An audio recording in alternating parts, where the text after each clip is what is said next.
नमस्कार दोस्तों, स्वागत है आपका हमारे चैनल टेल्स बाय यशु पर। यहाँ पर आपको मिलेंगी अनोखी और रोचक कहानियाँ।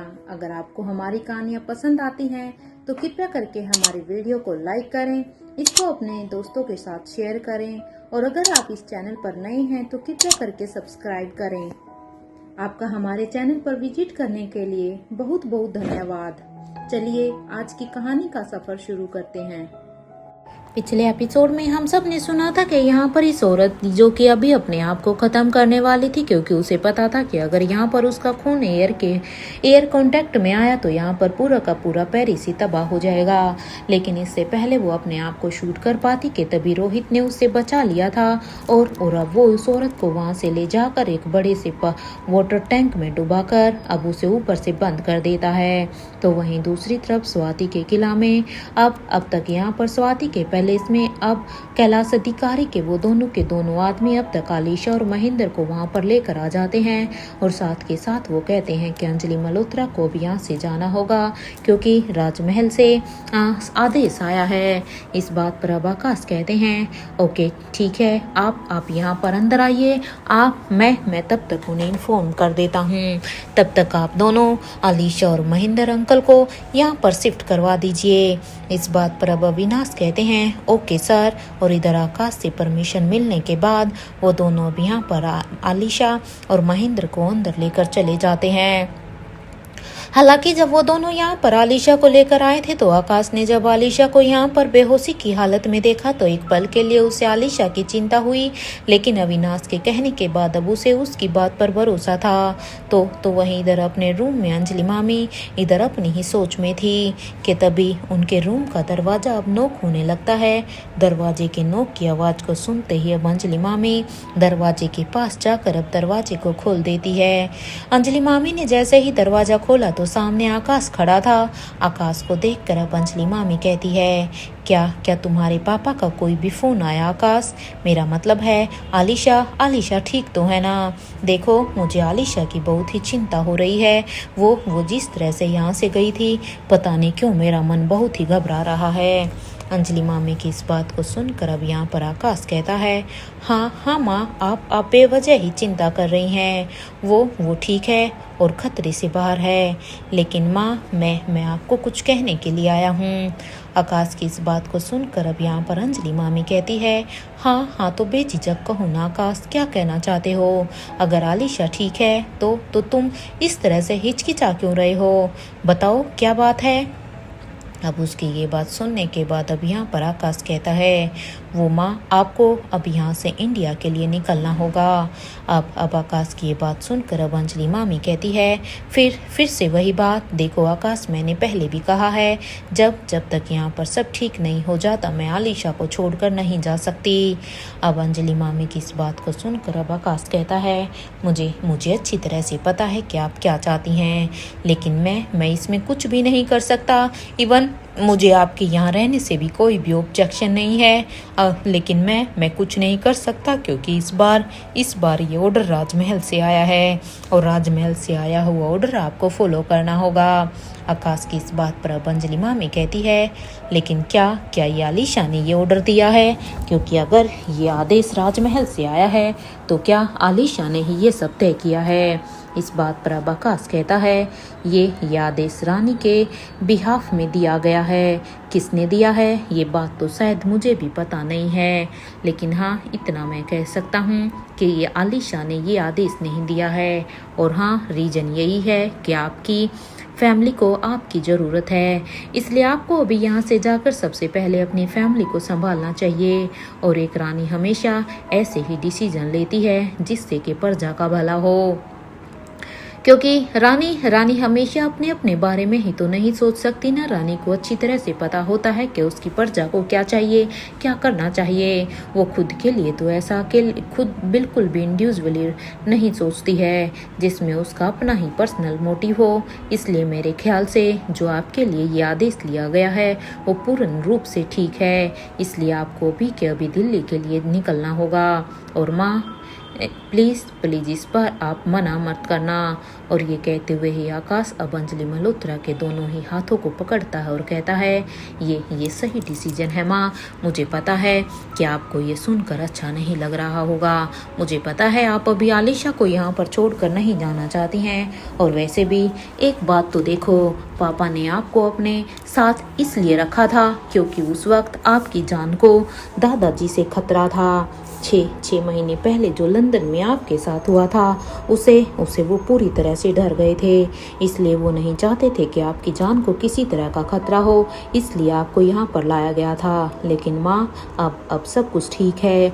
अब दादाजी इस दुनिया में नहीं है, कोई भी अब प्रॉब्लम ही नहीं है। अब आपकी जान को किसी भी तरह का कोई भी रिस्क नहीं है, इसलिए अब सब कुछ ठीक है। तो आप भी अब यहाँ पर सेफ हैं। तो आप अब जाकर अपनी फैमिली को संभालिए। रही बात आलिशा और बड़ी रानी के रिश्ते में आए हुए खटास की, तो ये बात मैं आपको पूरी गारंटी के साथ कह रहा हूँ कि वो एक ना एक दिन तो ख़त्म हो ही जाएगा। इसलिए माँ बात को समझने की कोशिश कीजिए। श्वेता के लिए ये बहुत ही प्रीसियस टाइम है। मैं नहीं चाहता कि कल को ऐसा कुछ भी हो जाए जिसकी वजह से आप पूरी ज़िंदगी पछताएं या फिर श्वेता को कभी माफ़ ना कर पाएं, क्योंकि ये टाइम बहुत ही प्रीसियस है। सी नीड्स यू माँ। आपको पता है मैं अपनी श्रेया के इस प्रीसियस टाइम में नहीं था, दोनों ही बार नहीं था। जब मेरी बेटी पिंकी पैदा हुई थी और जब मेरा बेटा रव पैदा हुआ था। और मुझे कहीं ना कहीं आज भी खुद से इस चीज़ के लिए बहुत ही शिकायत है, क्योंकि मैं इस ऐसे टाइम पर श्रेया के साथ नहीं था। आखिर में अपनी श्रेया के लिए मैं कुछ भी नहीं कर पाया। लेकिन जो चीज़ आज मैं फील कर पा रहा हूँ, मैं नहीं चाहता कि वो आप कल को आप फील करें। और यकीन मानिए माँ, रोहित मारवा के मन में भी कहीं ना कहीं यही बात होगी।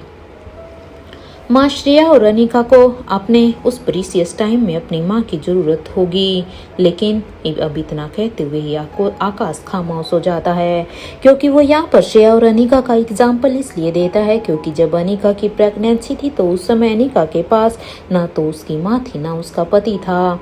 और अब यहाँ पर क्योंकि श्रेया के टाइम पे भी उसकी माँ उसके साथ नहीं थी, और आकाश नहीं चाहता था कि अब श्वेता की प्रेगनेंसी के टाइम पर भी उसकी माँ ना हो। इसलिए आकाश ने यहाँ पर अपने शब्दों को अधूरा छोड़ दिया था।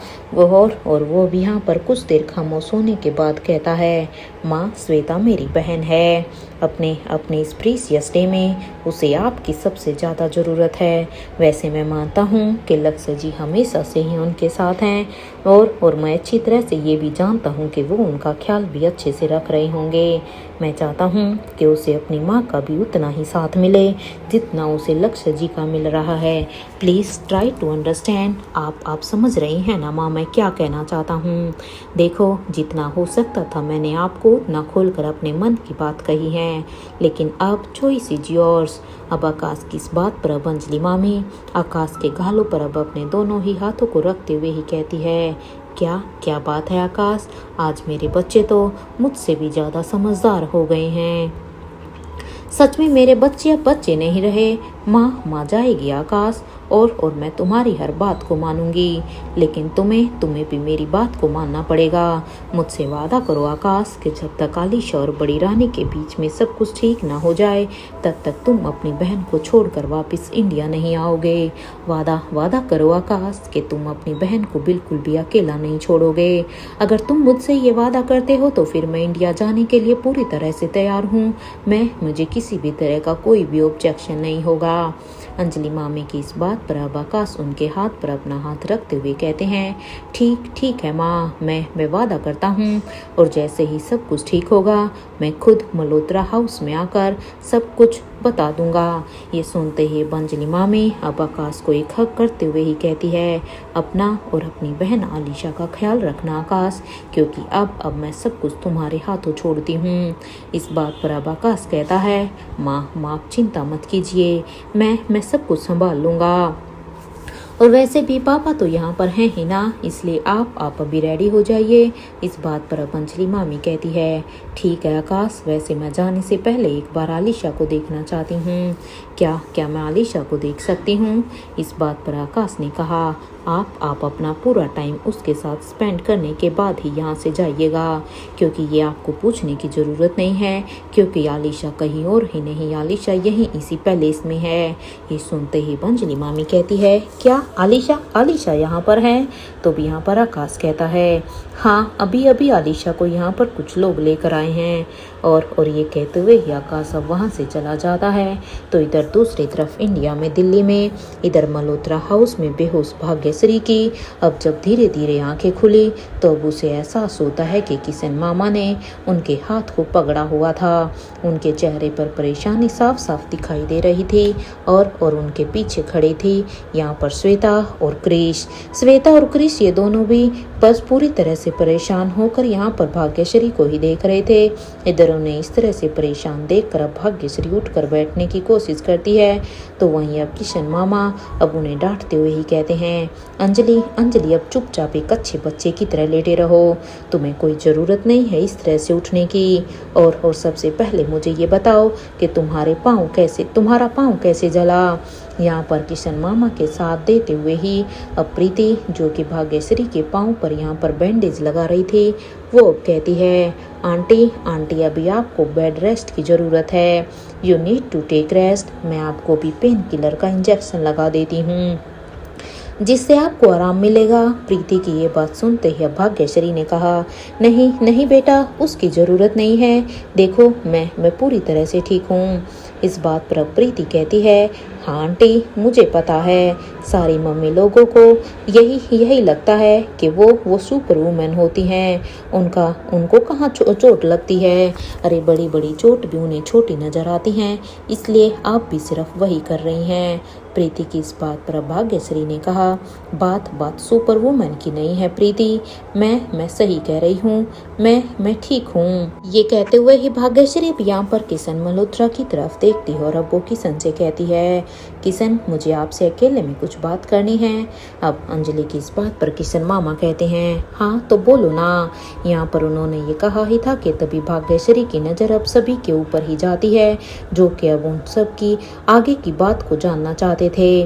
उन सभी को ऐसे देखकर अब भाग्यश्री की अचानक से हंसी छूट जाती है और वो अब कहती है, आप सभी मुझे आराम देना चाहते हैं ना, तो मेरे बदले तो किसी ना किसी को तो काम करना ही होगा ना। तो किशन, देखो, लग जाओ काम पर। तुम यही चाहते हो ना कि मैं रेस्ट करूं, तो ठीक है, मैं रेस्ट कर रही हूं। इसलिए अभी के अभी जाओ, श्वेता के लिए ढेर सारे लड्डू बनाओ। कल लक्ष्य जी आ रहे हैं ना हमारी श्वेता को अपने घर लेकर जाने के लिए।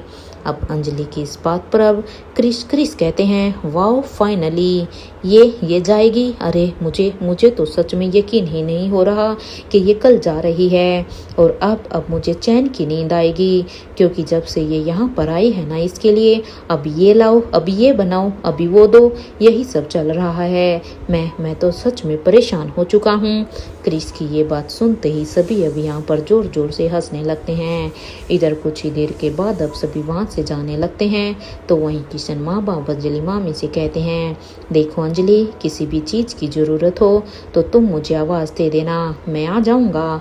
इस बात पर अब भाग्यश्री हाँ में अपने सिर को हिला देती है, और इधर सभी के जाने के बाद वो अब अपनी चद्दर को हटाते हुए ही अब वो फिर से छोटे छोटे बेबी स्टेप लेने लगती है, और छोटे छोटे बेबी स्टेप लेते हुए ही वो सबसे पहले दरवाजे के पास जाकर अब उसे अंदर से बंद कर देती है, और फिर वो दीवार का सहारा लेते हुए ही अब उस कबर्ड के पास जाकर अब उसे खोल देती है, और उसमें से अपने उस छिपाए हुए पर्स को फिर से बाहर निकालती है, और उस पर्स को निकालने के बाद अब उसके सीक्रेट जिप से अब अपने फ़ोन को निकालती है, तो वो देखती है कि इसके फ़ोन पर तो यहाँ पर ढेर सारे सावित्री के मिस कॉल आए हुए थे।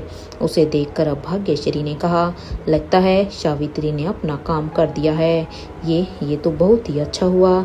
यही सब सोचते हुए ही भाग्यश्री अब सावित्री को कॉल लगा देती है। इधर कुछ ही देर की रिंग के बाद जब सामने से हेलो की आवाज आती है और साथ ही साथ अब वो कहती है, अरे अरे आप कहाँ पर हो? आपको पता है मैं कब से आपको फोन लगा रही थी, लेकिन आप किसी भी फोन कॉल का कोई भी जवाब नहीं दे रही थी।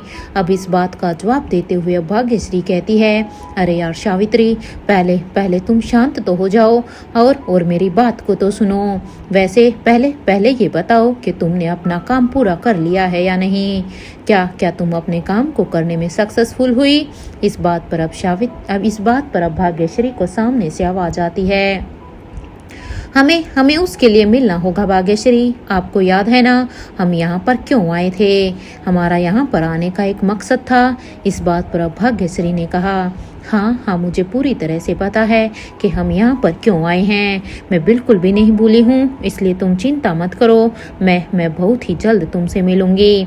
तब तक तुम भी अपना काम करो। देखो मैं तुम्हें बहुत ही जल्द ज्वाइन करूंगी, लेकिन अभी नहीं कर पाऊंगी। इस बात पर अब उसे सामने से आवाज आती है, ठीक है फिर। और इतना कहते हुए ही अब यहाँ पर फोन डिस्कनेक्ट हो जाता है। तो वहीं भाग्यश्री भी अब सावित्री से बात करने के बाद वो अब अपने फ़ोन को फिर से सीक्रेट जिप में रख देती है और उसी के बाद अब वो उस पर्स को उठाकर अब कबर्ड में रख देती है। इसके बाद वो फिर से अपने रूम के दरवाजे को खोलकर वो फिर से धीरे धीरे अब अपने बेड की तरफ सहारा लेते हुए जाने लगती है। बेड पर जाने के बाद अब यहाँ पर भाग्यश्री अपनी ही सोच में थी। वो कुछ सोच रही थी कि तभी वहाँ पर अब किशन मामा आ जाते हैं। और किशन मामा जब यहाँ उसके कमरे में आ रहे थे तो वो आते हुए ही कहते हैं, अंजलि तुम ठीक हो ना? अब किशन की इस बात पर अब यहाँ पर भाग्यश्री कहती है, हाँ किशन मैं ठीक हूँ। आप बेवजह ही मुझे लेकर परेशान हो रहे हैं। अरे मुझे इतना भी कुछ नहीं हुआ है जितना आप मुझे देखकर बार बार ये पूछ रहे हैं। इस बात पर अब किशन मामा ने कहा, अच्छा तो तुम मुझे कुछ बताने वाली थी ना अंजलि? अब बताओ क्या बताना चाहती थी? अब किशन की इस बात पर अब भाग्यश्री कहती है, आप मुझ पर कितना भरोसा करते हैं किशन। मुझे सबसे पहले तो आपसे ये पूछना है, मैं जानना चाहती हूँ कि आप मुझ पर कितना भरोसा करते हैं। अगर कोई ऐसी बात आ जाए जहाँ पर आपके भरोसे का टेस्ट हो तो आप उस समय क्या करेंगे? इस बात पर अब किशन मामा ने कहा, तुम्हें तो पता ही है ना अंजलि, मैं तुमसे कितना प्यार करता हूँ। और सच कहूँ तो अंजलि, मैं तुमसे जितना प्यार करता हूँ ना उतना ही भरोसा भी करता हूँ। मुझे अपने भरोसे का टेस्ट देने में कोई भी ऐतराज़ नहीं है। ये सुनते ही अब अंजलि मामी कहती है, अच्छा किशन ऐसी बात है। आपको तो पता ही है ना कि मेरे और राजीव के 2 बच्चे हैं और बच्चों की वजह से ही कभी हमें साथ में भी रहना पड़ सकता है या फिर फ़ोन पर भी बात हो सकती है। तो अब आप ये बताओ, क्या आपको इस बात से कोई फ़र्क पड़ेगा कि अगर आपको कल को ये सब अपनी आंखों से देखना पड़े तो क्या आप उसके ऊपर कुछ रिएक्ट कर पाएंगे या नहीं? मैं जानना चाहती हूँ उस समय आपका क्या रिएक्शन होगा। अब अंजलि के इस सवाल का जवाब देते हुए अब किशन मामा ने कहा, अंजलि ऐसी किसी भी सिचुएशन के लिए मैंने खुद को पहले से ही संभाला हुआ है। मैं अच्छी तरह से जानता हूँ कि तुम्हारे और राजीव के 2 बच्चे हैं और उन बच्चों के लिए तुम्हें मिलना भी हो सकता है। और मुझे ये भी पता है अंजलि कि माता पिता कभी भी अलग नहीं हो सकते हैं। अरे वो चाहे अलग रह भी रहे होते हैं तो कभी ना कभी तो एक ऐसा समय आता है कि जब उन्हें अपने बच्चों के लिए उन्हें साथ में भी रहना पड़ सकता है। तुम्हें अगर आकाश और आलिशा की वजह से राजीव से बात करना पड़े या फिर कभी गुलेरिया हाउस में जाकर रहना भी पड़े तो इससे मुझे कोई भी ऑब्जेक्शन नहीं है अंजलि। लेकिन हाँ, मुझे नहीं पता कि तुम ये सवाल मुझसे क्यों कर रही हो, लेकिन इसके बावजूद भी मेरी एक रिक्वेस्ट है, प्लीज़ अंजलि तुम बस मुझे सब कुछ बता देना। मेरी बीबी किसी और के साथ है, ये मुझे किसी और से बात पता चलनी नहीं चाहिए, क्योंकि अगर जो भी कोई बात होगी मैं चाहता हूँ कि तुम सबसे पहले मेरे पास आकर वो सारी की सारी बात बताओ। क्योंकि जब तुम खुद आकर मुझे सारी की सारी बातें बताओगी अंजलि तो मुझे वो बातें बिल्कुल भी हर्ट नहीं करेंगी।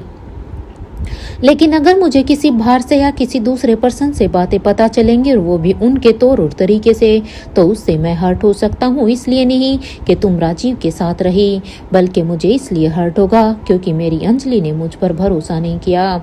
वैसे तो सच कहूँ ना अंजलि, मुझे मेरी अंजलि के ऊपर पूरा भरोसा है, और उतना ही सच कहूँ तो राजीव पर भी है। ऐसा नहीं है कि मुझे राजीव पर भरोसा नहीं है, लेकिन तुम्हें लेकर हमारी शादी के बाद उसने हमेशा ही अपनी मर्यादा को बनाए रखा है। ये बात मैं कैसे भूल सकता हूँ। मुझे अच्छी तरह से पता है कि राजीव तुमसे कितना प्यार करता था। राजीव की जान तुम्हारे अंदर बसती थी, लेकिन जब से हम दोनों की शादी हो गई उसके बाद से राजीव ने कभी भी तुम्हारी लाइफ में इंटरफेयर करने की कोशिश भी नहीं की, और वो बात मुझे पूरी पसंद है और इसलिए मैं राजीव की रिस्पेक्ट करता हूँ। वो तुमसे बस अपने बच्चों की माँ के रूप में तुम्हें अपने बच्चों की माँ के रूप में ही देखता है, इससे ज़्यादा कुछ भी नहीं। और ये बात मैं अच्छी तरह से समझता हूँ अंजलि। अब किशन मामा की इस बात पर अब अंजलि मामी कहती है, किशन मैं कभी आपके भरोसे को टूटने नहीं दूंगी, और आप भी मुझ पर इसी तरह से अपना भरोसा बनाए रखिएगा। अंजलि की इस बात पर अब किशन मामा कहते हैं, हमेशा वैसे ही मेरा विश्वास तुम्हारे ऊपर रहेगा। वैसे तुम ठीक हो जाओ तो वो खट्टी मीठी दाल जरूर बनाना अंजलि। मुझे सच में वो दाल बहुत ही पसंद आई थी। और एक बात, मुझे रसम पीना है। इस बात पर अब अंजलि मामी कहती है, वो तो आपको पसंद नहीं है ना किशन, तो आज आपको रसम कैसे पीना है। इस बात पर अब किशन मामा कहते हैं, मुझे वो हर चीज़ पसंद है अंजलि जो मेरी अंजलि बनाती है। ये कहते हुए किशन मामा अब अंजलि मामी को एक फोरहेड किस करने ही वाले थे कि तभी अंजलि मामी अब उन्हें खुद से ही दूर करते हुए ही कहती है, दरवाजा खुला है किशन, अपनी एज देखो। अगर कोई यहाँ पर आ गया या किसी ने खुले दरवाजे से ऐसे ये सब देख लिया तो अच्छा नहीं लगेगा। क्योंकि भाग्यश्री किशन जैसे ही उसके पास आता था तो वो थोड़ी सी अनकंफर्टेबल हो जाती थी, इसलिए वो ये सब कुछ बिल्कुल भी नहीं कर सकती थी। यहाँ पर उसकी मजबूरी थी कि उसे अंजलि बनकर यहाँ पर रहना पड़ रहा था, लेकिन वो भी अपनी मर्यादा को अच्छी तरह से जानती थी। इस बात पर अब किशन मामा भी कहते हैं, तुम्हें क्या हो गया है अंजलि, जब से तुम पेरिस से आई हो तब से थोड़ी सी बदल सी गई हो यार। जब भी मैं तुम्हारे करीब आता हूँ तुम मुझे खुद से अलग करती रहती हो। I hate you. और ये कहते हुए ही किशन मामा वहाँ से थोड़ी सी नाराजगी दिखाते हुए वहाँ से जाने लगते हैं। थोड़ी दूर जाने के बाद जब किशन मामा पीछे मुड़ते हैं तो वहाँ पर दरवाजे पर प्रीति, किशन और श्वेता खड़े थे, जो कि बड़ी बड़ी आंखों से बस किशन मल्होत्रा को ही देख रहे थे। किशन मामा उन सबको देखकर अब वो जब अंजलि मामी को देखते हैं तो वो अब धीरे से कहते हैं सॉरी। अब उन्हें ऐसे देखकर अब अंजलि मामी की अचानक से ही हंसी छूट जाती है। इससे पहले कि कोई भी अब आगे किसी भी बात पर रिएक्ट करता कि तभी सभी के ही कानों में अब यहाँ पर जोरदार फायरिंग की आवाज़ें आने लगती हैं। अब फायरिंग की आवाज़ों को सुनते ही तो अब भाग्यश्री ने कहा, प्रीति जल्दी से घर के सारे दरवाजों को बंद कर दो।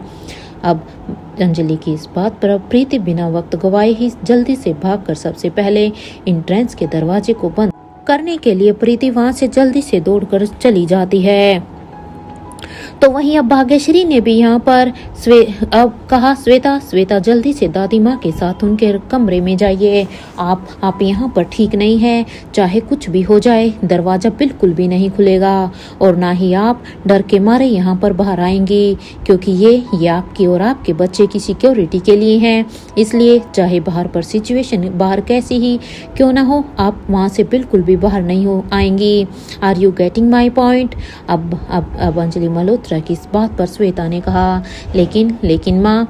अब इससे पहले श्वेता कुछ भी कहती कि यहाँ पर भाग्यश्री उसे बीच में ही रोक देती है और अब भाग्यश्री कहती है, जस्ट डू व्हाट आई से Shweta, this palace is not safe for you right now. और किशन आप मेरे साथ रहना, प्लान बी मुझे तुम्हारी ज़रूरत पड़ सकती है।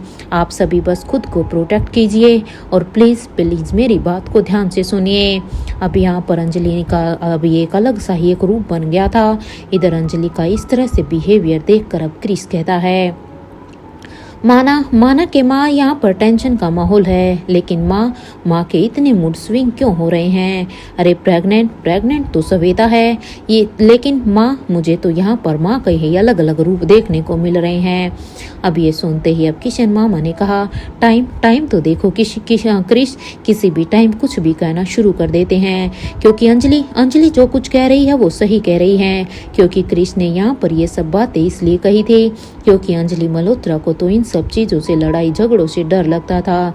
लेकिन अब ऐसे माहौल में जिस तरह से यहाँ पर उनकी माँ रिएक्ट कर रही थी, उसे देखकर अब क्रिस से रुका नहीं जाता।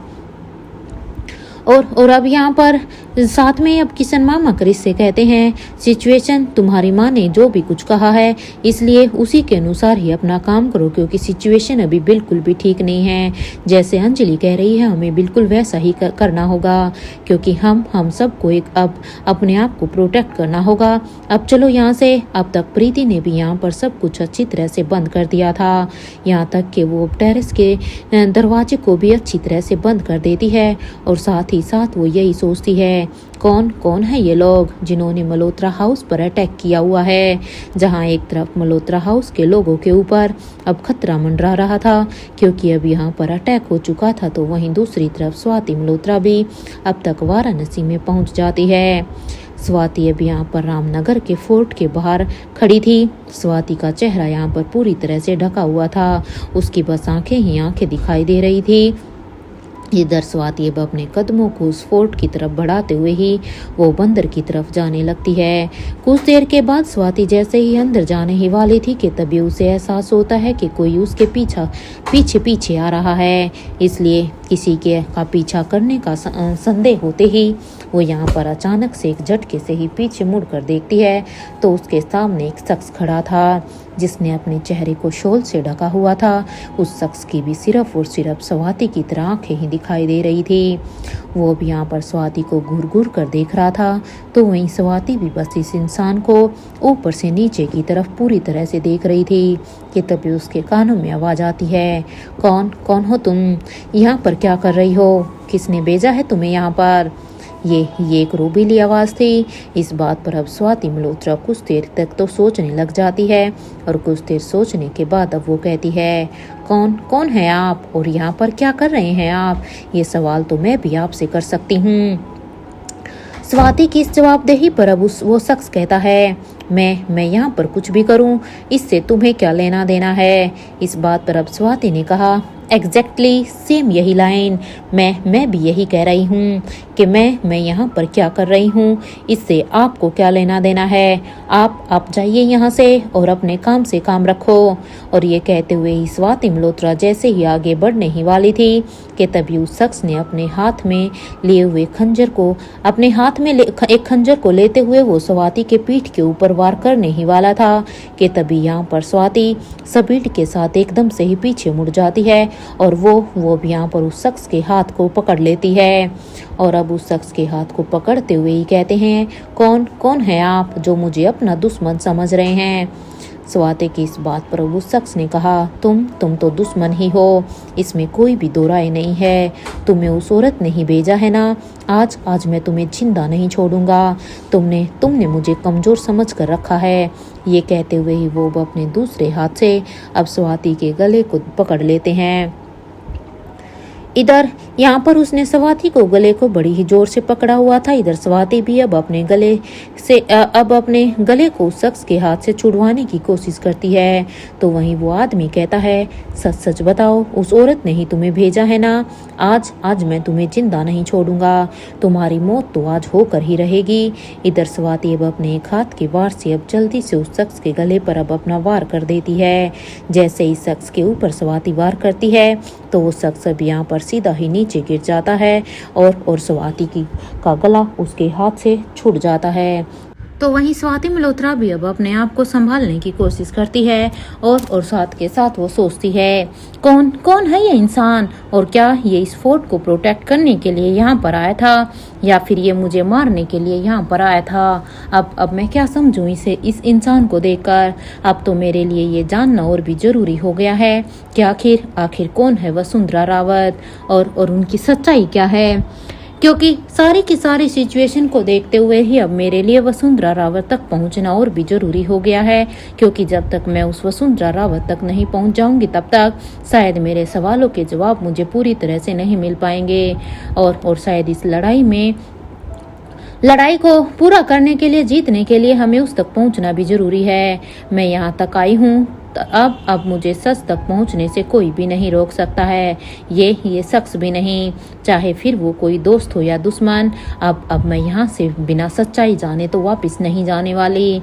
ये सोचते हुए स्वाति अब उस शख्स को अब क्रॉस करके वहाँ से जाने ही वाली थी कि तभी उस शख्स ने फिर से स्वाति मल्होत्रा के पाँव को पकड़ लिया था, क्योंकि वो स्वाति को बिल्कुल भी आगे बढ़ने नहीं दे रहा था।